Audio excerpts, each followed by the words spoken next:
Welcome to study material. आज हम 1857 की क्रांति के बारे में डिस्कस करेंगे।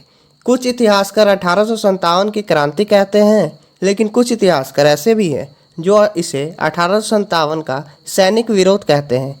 इतिहासकार कुछ भी कहें, लेकिन इतना तो कंफर्म है यह टॉपिक कॉम्पिटिटिव एग्ज़ाम के लिए ज़्यादा इम्पोर्टेंट है।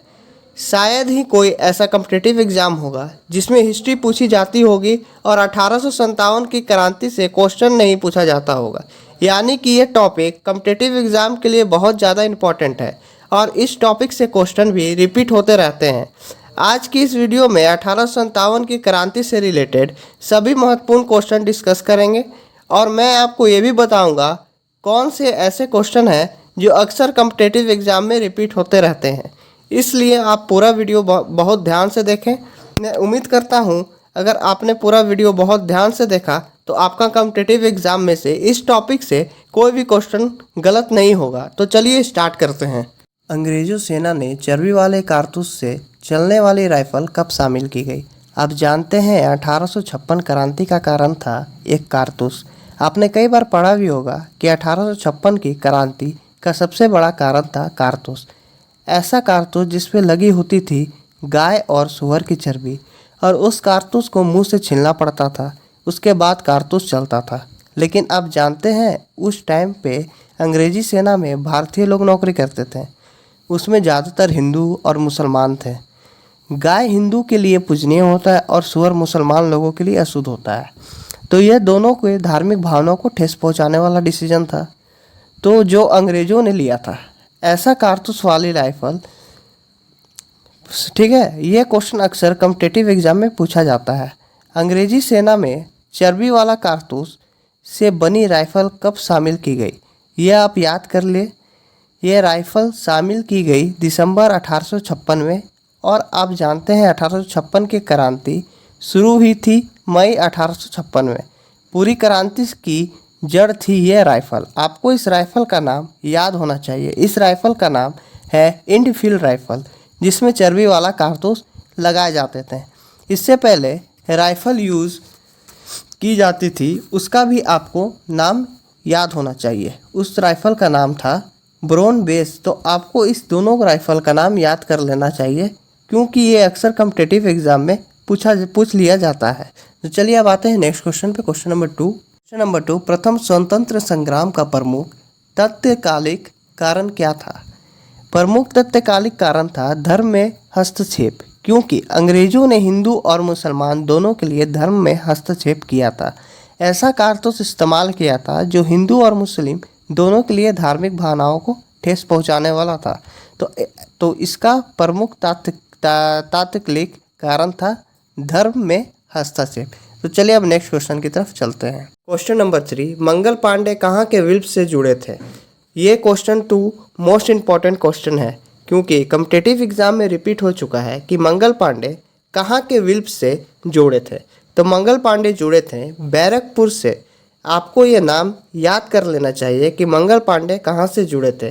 तो मंगल पांडे बैरकपुर की छावनी से जुड़े थे। तो चलिए अब आते हैं क्वेश्चन नंबर 4 पे।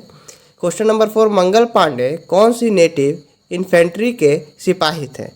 ये क्वेश्चन भी कॉम्पिटिटिव एग्जाम में पूछा जाता है। मंगल पांडे कौन सी नेटिव इन्फेंट्री के सिपाही थे? मंगल पांडे 34वीं बंगाल नेटिव इन्फेंट्री के सिपाही थे। यह क्वेश्चन इंपॉर्टेंट है, आप ये याद कर ले कि मंगल पांडे कौन सी नेटिव इन्फेंट्री के सिपाही थे। मंगल पांडे थे 34वीं बंगाल इन्फेंट्री के सिपाही। तो चलिए अब आते हैं नेक्स्ट क्वेश्चन की तरफ। 1857 की क्रांति सर्वप्रथम कहाँ से प्रारंभ हुई? ये क्वेश्चन आपके लिए मोस्ट इम्पॉर्टेंट क्वेश्चन है। 1857 की क्रांति सर्वप्रथम शुरुआत हुई थी मेरठ से। अब आते हैं नेक्स्ट क्वेश्चन पे। ये क्वेश्चन भी कई बार पूछा गया है। 1857 विद्रोह के दौरान बहादुर शाह ने किस साहिब आलम बहादुर का खिताब दिया? बहादुर शाह ने दिया था बरकत खान को। किसे दिया था? बरकत खान को। यह क्वेश्चन तब पूछा जाता है जब एग्जाम को थोड़ा टफ क्वेश्चन पूछना होता है। तो आपका सही आंसर होगा बरकत खान। तो चलिए अब आते हैं हम लोग नेक्स्ट क्वेश्चन के ऊपर। 1857 की क्रांति की बात होती है, महारानी लक्ष्मीबाई का नाम सबसे पहले आता है। और महारानी लक्ष्मीबाई से रिलेटेड क्वेश्चन भी कॉम्पिटिटिव एग्जाम में बहुत पूछे जाते हैं।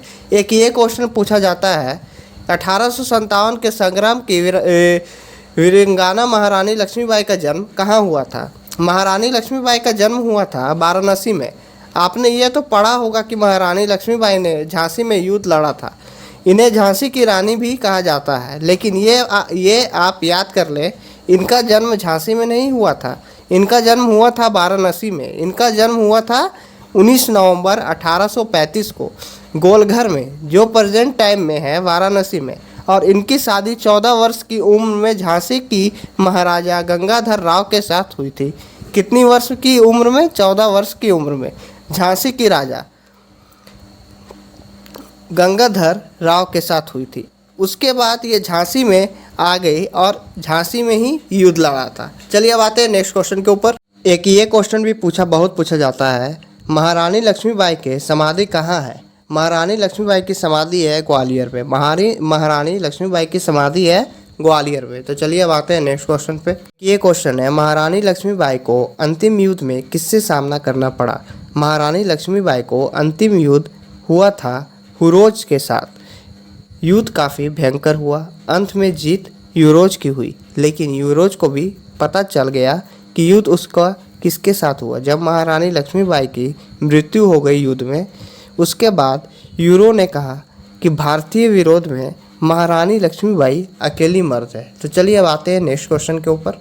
नेक्स्ट क्वेश्चन, 1857 के बरेली विद्रोह नेता कौन था। 1857 में बरेली विद्रोह का नेता था खान बहादुर।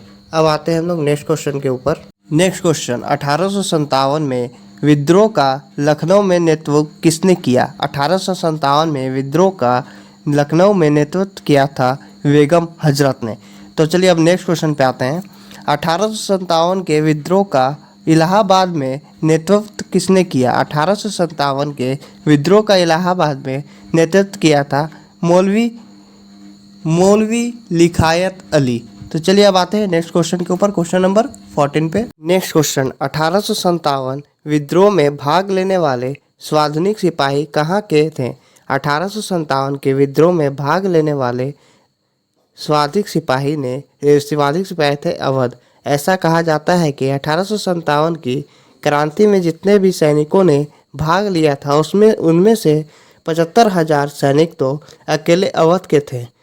अवध का कोई भी ऐसा परिवार नहीं बचा था जिसका एक सदस्य ने भाग ना लिया हो।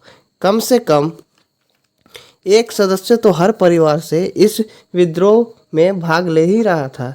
यानी कि आप याद रखें कि इस 1857 अवध के 75,000 सैनिकों ने भाग लिया था, यानी कि सबसे अधिक सैनिक अवध के थे। अब आते हैं नेक्स्ट क्वेश्चन पे। नाना साहब का कमांडर इन चीफ कौन था। नाना साहब का कमांडर इन चीफ था अजीमुल्ला खां। नाना साहब का कमांडर इन चीफ था अजीमुल्ला खां। चलिए अब आते हैं नेक्स्ट क्वेश्चन पे। कुंवर सिंह ने 1857 के विरोध का नेतृत्व कहाँ से किया। आपका सही आंसर होगा बिहार, क्योंकि कुंवर सिंह ने 1857 के विरोध का नेतृत्व बिहार से किया। नेक्स्ट क्वेश्चन 17, असम में 1857 का विरोध का नेता कौन था। असम में 1857 का विरोध का नेता दीवान मरीराम दत्त था। चलिए अब आते हैं नेक्स्ट क्वेश्चन पे। नेक्स्ट क्वेश्चन, 1857 के विद्रोह के समय भारत गवर्नर जनरल कौन थे। 1857 के विद्रोह के समय भारत का गवर्नर जनरल लॉर्ड कैनिंग थे। नेक्स्ट क्वेश्चन, क्वेश्चन नंबर 20, 1857 के विद्रोह के समय ब्रिटिश प्रधानमंत्री कौन थे। 1857 के विद्रोह के समय ब्रिटिश के प्रधानमंत्री पाटरम्स थे। तो ये था 1857 के क्रांति से रिलेटेड क्वेश्चन, जो अक्सर कॉम्पिटिटिव एग्जाम में पूछा जाता है। अब मैं आपसे एक क्वेश्चन पूछता हूँ, जिसका आंसर आपको कमेंट बॉक्स में देना है। तो आपका क्वेश्चन है, झांसी की रानी लक्ष्मीबाई का जन्म कहाँ हुआ था। एक बार और मैं क्वेश्चन दोहरा रहा हूँ, झांसी की रानी लक्ष्मीबाई का जन्म कहाँ हुआ था। यह क्वेश्चन का आंसर आपको कमेंट बॉक्स में देना है। ठीक है, आप लोग कमेंट बॉक्स में इस क्वेश्चन का आंसर आप बताइएगा। चलिए तब, आई होप आपको ये वीडियो पसंद आया होगा। अगर ये वीडियो आपको अच्छा लगा तो इसे लाइक करें, कमेंट बॉक्स पे कमेंट करें, करके बताएं कि वीडियो आपको कैसा लगा। और अगर ये वीडियो आपके लिए थोड़ा सा भी हेल्पफुल है तो आप इस वीडियो को व्हाट्सएप ग्रुप या फेसबुक ग्रुप में शेयर ज़रूर करें। आप इस वीडियो की PDF हमारे टेलीग्राम चैनल पर डाउनलोड कर सकते हैं। टेलीग्राम का लिंक इस वीडियो के डिस्क्रिप्शन में लगा दिया है। और सबसे इम्पॉर्टेंट, अगर आप अभी तक चैनल को सब्सक्राइब नहीं किए हैं तो आप इस चैनल को सब्सक्राइब कर लें, क्योंकि मैं कॉम्पिटिटिव एग्ज़ाम के इम्पॉर्टेंट क्वेश्चन के टॉपिक्स की वीडियो लेकर लगातार आता रहता हूँ। Thanks for watching. जय हिंद, जय श्री राम।